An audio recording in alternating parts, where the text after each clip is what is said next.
Esto que ves es Kashgar, la joya milenaria de la ruta de la seda en el lejano oriente chino. Y es que esta ciudad fue un punto de encuentro entre culturas y civilizaciones durante siglos. Hoy Kashgar mezcla viejas calles de piedra con edificios modernos que emergen lentamente, pero aún conserva su alma en la imponente mezquita Idka, la más grande de China, que sigue siendo un centro vital de la comunidad uigur. Sus minaretes y patios cuentan historias de fe y tradición que se resisten al paso del tiempo.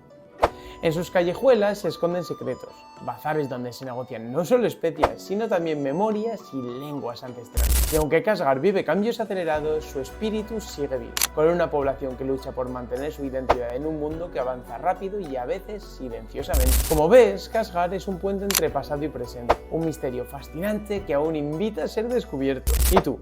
¿Te gustaría visitar lugares como este? Pues estate atento que en breves comenzaremos a publicar viajes.